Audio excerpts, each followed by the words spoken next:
जय श्री राम। प्रस्तुत है आज का रामचरितमानस पाठ। लता भवन ते प्रगट भेते ही अवसर दो भाई, निकसे जनु जुग विमल विदो जलद पटल बिलगाय।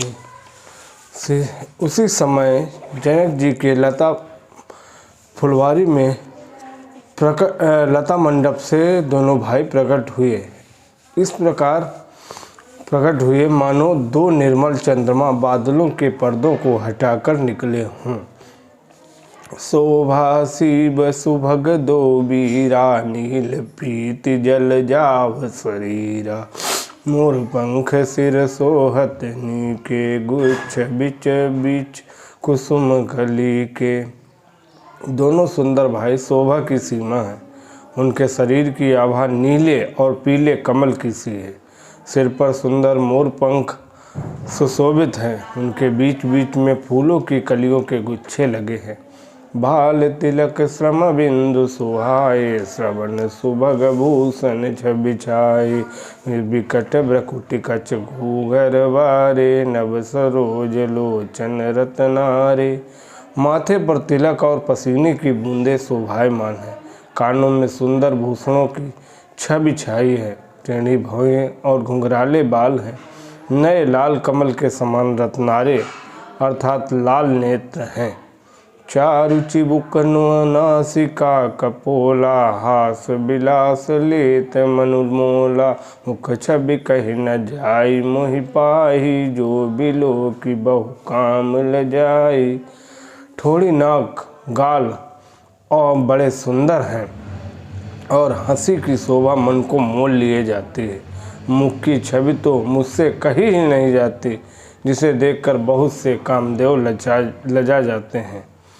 उर्मनि माल कंबु कल गीवा, काम कलभ कर भुज बल सीवा। सुमन समेत बाम कर दोना, सावर कुंवर सखी सुठिलोना।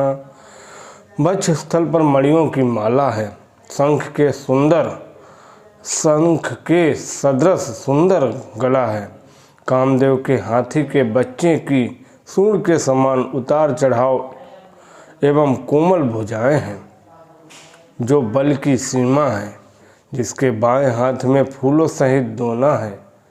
हे सखी, वह सांवला कुंवर तो बहुत ही सलोना है। के हरि कटपट पीत धर सुषमा, शील निधान देखी भानुकुल भूष नहीं, बिसरा सखिन अपान। सिंह किसी पतली लचीली कमर वाले पीताम्बर धारण किए हुए, शोभा और शील के भंडार, सूर्य कुल के भूषण श्री रामचंद्र जी को देखकर सखियां अपने आप को भूल गईं। धरि धीरज एक आली सयानी, सीता सन बोली गई पानी। बहुरी गौरी कर ध्यान करे हूँ, भूप किशोर देख किन ले हूँ। एक चतुर सखी धीरज धरकर हाथ पकड़कर सीता जी से बोली, गिरजा जी का ध्यान फिर कर लेना। इस समय राजकुमार क्यों नहीं देख लेती। सकुचि सिंह तब नयन उघारे, सन्मुख दो रघु सिंह निहारे। नख सिख देखी राम कै शोभा, सुमिर पिता पनु मनु अति क्षोभा। तब सीता जी ने सकचाकर नेत्र खोले और रघुकुल के दोनों सिंहों को अपने सामने खड़े देखा। नख से शिखा तक श्री राम जी की शोभा देखकर और फिर पिता का प्रण याद करके उनका मन बहुत क्षुब्ध हो गया। परवश सखिन लखी जब सीता, भयउ गहरु सब कहाई सभीता। पुनियायु यही बेरिया काली, हस कई मन भी हसी एक आली। जब सखियों ने सीता जी को परवश प्रेम के वश देखा, तब सब भयभीत होकर कहने लगी, बड़ी देर हो गई, अब चलना चाहिए। कल इसी समय फिर आएंगी। ऐसा कहकर एक सखी मन में हंसी। गूढ़ गिरा सुनि सिय सकुचानी, भयउ विलम्बु मातु भय मानी। धरि बड़ी धीर रामूर आनी, फिर अपन पहु पित वस जाने। सखी की यह रहस्य भरी बाणी सुनकर सीता जी सकुचा गई। देर हो गई जान उन्हें माता का भय लगा। बहुत धीरज धरकर वे श्री रामचंद्र जी को हृदय में ले आईं और उनका ध्यान करते हुए अपने पिता के अधीन जानकर लौट चलीं। देखन मिस मृग बियग तरु फिरई बहोरी बहोर, निरखि निरखि रघुवीर छवि बाढ़ई प्रीत न थोर। मृग पक्षी और वृक्षों को देखने के बहाने सीता जी बार बार घूम जाती हैं और श्री राम जी की छवि देख देख कर उनका प्रेम कम नहीं बढ़ रहा है, अर्थात बहुत ही बढ़ता जाता है। जानी कठिन शिव चाप बिसूरत, चली राखिउर श्यामल मूरत। प्रभु जब बात जान की जानी, प्रभु जब जात जान की जानी। शुभ सुख स्नेह शोभा गुण खानी। शिवजी के धनुष को कठोर जानकर वे बिसूरती अर्थात मन में विलाप करते हुए हृदय में श्री राम जी की सांवली मूर्ति को रखकर चलीं। शिवजी के धनुष की कठोरता का स्मरण आने से उन्हें चिंता होती थी कि ये सुकुमार रघुनाथ जी उसे कैसे तोड़ेंगे। पिता के प्रण की स्मृति से उनके हृदय में क्षोभ था ही, इसलिए मन में विलाप करने लगे। प्रेम बस ऐश्वर्य की विस्मृति हो जाने से ही ऐसा हुआ। फिर भगवान के बल का स्मरण आते ही वे हर्षित हो गई और सांवली छवि को हृदय में धारण करके चली। प्रभु श्री रामचंद्र जी ने जब सुख स्नेह शोभा और गुणों की खान श्री जानकी जी को जाती हुई जाना, परम प्रेममय मृदु मस्किनी, चारु चेत भीति लिखिलीनी। गई भवानी भवन बहोरी, वंदी चरण बोली कर जोरी। तब परम प्रेम की कोमल स्याही बनाकर उनके स्वरूप को अपने सुंदर चित्र रूपी भित्ति पर चित्रित कर लिया। सीता जी पुनः भवानी जी के मंदिर में गईं और उनके चरणों की वंदना करके हाथ जोड़कर बोली, जय जय जय गिरिवर राज किशोरी, जय जय गिरिवर राज किशोरी। जय महेश मुख चंद चकोरी, जय गज बदन सडानन माता। जगत जननी दामिनी दुति गाता। हे श्रेष्ठ पर्वतों के राजा हिमाचल की पुत्री पार्वती, आपकी जय हो, जय हो। हे महादेव जी के मुख रूपी चंद्रमा की ओर टकटकी लगाकर देखने वाली चकोरी, आपकी जय हो। हे हाथी के मुख वाले गणेश जी और 6 मुख वाले स्वामी कार्तिक जी की माता, हे जगत जननी, हे बिजली की सी कांति युक्त शरीर वाली, आपकी जय हो। नहीं तब आदि मध्य अवसाना, अमित प्रभाव वेदु नहीं जाना। भव भव विभव पराभव कारिणी, भेष विमोहनी स्वबस बिहारिणी। आपका न आदि है, न मध्य है और न अंत है। आपके असीम प्रभाव को वेद भी नहीं जानते। आप संसार को उत्पन्न, पालन और संहार करने वाली हो। विश्व को मोहित करने वाली और स्वतंत्र रूप से आप विहार करने वाली हो। पति देवता सुति अमहु, मातु प्रथम त्वय रेख। महिमामित न सकहि कही, सहस शारदा शेष। पति को इष्ट देव मानने वाली श्रेष्ठ नारियों में हे माता, आपकी प्रथम गणना है।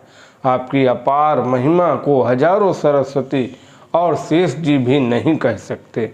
सेवत तो ही सुलभ फलचारी, वरदायनी पुरारी प्यारी।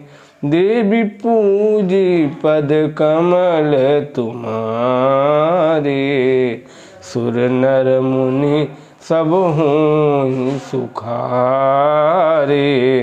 हे भक्तों को मुँह मांगा वर देने वाली, हे त्रिपुर के शत्रु शिव जी की प्रिय पत्नी, आपकी सेवा करने से चारों फल सुलभ हो जाते हैं। हे देवी, आपके चरण कमलों की पूजा करके देवता, मनुष्य और मुनि सभी सुखी हो जाते हैं। मोर मनोरथु जानहुँ के, बसहु सदा उरपुर सबहि के। कीन्हु प्रगट न कारण तेहि, अस कहि चरण गए वैदेही। श्री सीता जी फिर पुनः कहते हैं कि मेरे मनोरथ को आप भली भांति जानते हैं, क्योंकि आप सदा सबके हृदय रूपी नगरी में निवास करती हैं। इसी कारण मैंने आपको प्रकट नहीं कहा। ऐसा कहकर जानकी जी ने उनके चरण पकड़ लिए। विनय प्रेम वश भई भवानी, खसी माल मूरति मुस्कानी। सादर सिंह प्रसादु सिर धरयो, बोली गौरी हर सिंह भरयो। गिरिजा जी श्री सीता जी के विनय और प्रेम के बस में हो गई। उनके गले की माला खिसक पड़ी और मूर्ति मुस्कुराई। सीता जी ने आदर पूर्वक उस प्रसाद अर्थात माला को सिर पर धारण किया। गौरी जी का हृदय हर्ष से भर गया और वे बोली, सुन सिया सत्य आशीष हमारी, पूजी मन कामना तुम्हारी। नारद वचन सदा श्रुति सुचि साचा, सोबर मिली है जाहि मनुराचा। हे सीता, हमारी सच्ची आशीष सुनो, तुम्हारी मनकामना पूरी होगी। नारद जी का वचन सदा पवित्र, संशय भ्रम आदि दोषों से रहित और सत्य है। जिसमें तुम्हारा मन अनुरक्त हो गया है वही वर तुमको मिलेगा। मनु जाहि राचेउ मिली है सोवरु, सहज सुंदर सावरो करुणा निधान सुजान। सीलु सनेहु जानत रावरो, यही भांति गौरी असूस सुन सिय सहित ही हर सियली। तुलसी भवानी पूजी पुनि पुनि मुदित मन मंदिर चली। जिसमें तुम्हारा मन अनुरक्त हो गया है वही स्वभाव से ही सुंदर सांवला वर श्री रामचंद्र जी तुमको मिलेगा। वह दया का खजाना और सुजान सर्वज्ञ है, तुम्हारे शील और स्नेह को जानता है। इस प्रकार श्री गौरी जी का आशीर्वाद सुनकर जानकी जी समेत सब सखियां हृदय में हर्षित हुई। तुलसीदास जी कहते हैं कि भवानी जी को बार बार पूजकर सीता जी प्रसन्न मन से राजमहल को लौट चली। जानी गौरी अनुकूल सिया, हिय हरस न जाई कही। मंजुल मंगल मूल बाम अंग फरकन लगे। गौरी जी को अनुकूल जानकर सीता जी के हृदय में जो हर्ष हुआ वह कहा नहीं जा सकता। सुंदर मंगलों के मूल उनके बाएं अंग फड़कने लगे। इसी के साथ रामचरितमानस पाठ का आज का प्रसंग यहीं पर समाप्त होता है। बोलो जय सिया राम।